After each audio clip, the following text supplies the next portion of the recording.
What's up, my name is Technoba here for Troubleshoot and welcome back to another video. In this quick video, I'll be showing you how to install Pop! OS in Hyper-V. Of course, before we begin, you need to head across to System76 website to actually download Pop! OS. I'll head across there now, link in the description, click download, and then I'll be downloading the NVIDIA distro, though it doesn't really matter what version you download. Once the ISO is downloaded, open up Hyper-V, click a new on the right hand side, and then Virtual Machine. Inside of here, click Next, and then we'll give a name. I'll type in Pop! OS. Then I'll be storing the virtual machine in a different location. Then when you're prompted about the virtual machine type, select Generation 1, Next, and I'll be giving it more RAM than just 1 gig, say 8 gigs, and I'll disable dynamic memory so that it always uses 8 gigs instead of up to. Next, I'll set the internet connection to default switch. Next, Next again. Then when prompted about an operating system, I'll choose Use a bootable image file and browse to the ISO file that I downloaded, then select it and hit OK. Then Next, and finally Finish. Before I actually boot up the virtual machine, I'll right-click it, go to Settings, and inside of here I'll give it some more processors than just one, say 6. Then all you have to do is start and connect to your Pop! OS virtual machine, where the installation process will start. After you see a bunch of code fly past your screen, you'll be asked to select a language. I'll choose English, select, then I'll choose just US English, select, then keyboard layout, I'll choose English South Africa, clean install, and clean install.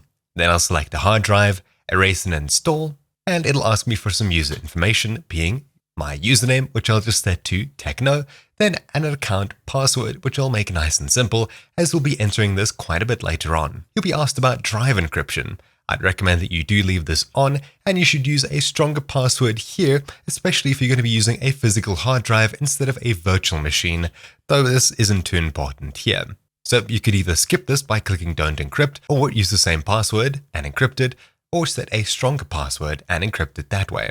Then after waiting for the install, you'll eventually be prompted to restart the device. Click that button, and upon reboot, you'll be asked to enter a decryption password if you turned it on. I'll enter the password here, continue, then select my user account, enter the password there, and now I've logged into the computer.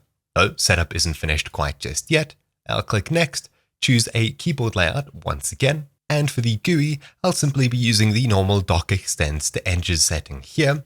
Next. You can configure the top bar if you're interested. Next.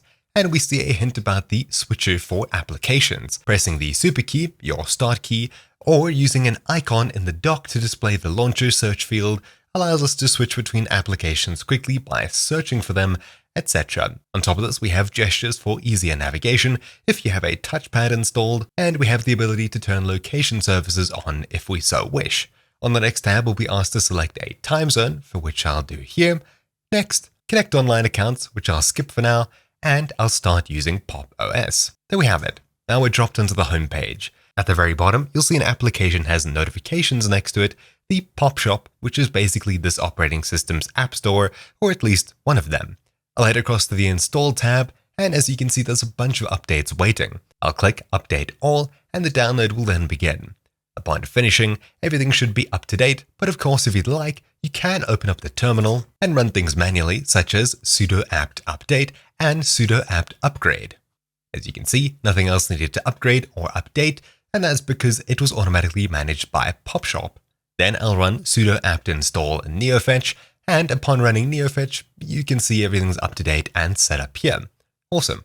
That's exactly what I was hoping for. But anyways, that brings this quick tutorial to a close. Though before I do end it off, why exactly am I showing you how to install Pop! OS, and why are you going to see a bunch of different Pop! OS videos showing up? Well, recently Linus Tech Tips talked about it in their LAN show, saying that it's going to be something that they'll daily drive, or at least they'll daily drive a Linux distro, and it seems like Pop! OS is what it will be, as it just easily supports gaming. And on top of this, they did a practically full guide of setting it up, as well as some other things with Steam, etc, which is different to this video, as they showed how to install NVIDIA drivers and all that extra stuff. This is just setting it up in a virtual machine in Hyper-V in Windows 10 or 11. But anyways, that's about it for this video. If you see more Pop! OS videos and Linux videos on this channel, then you know why.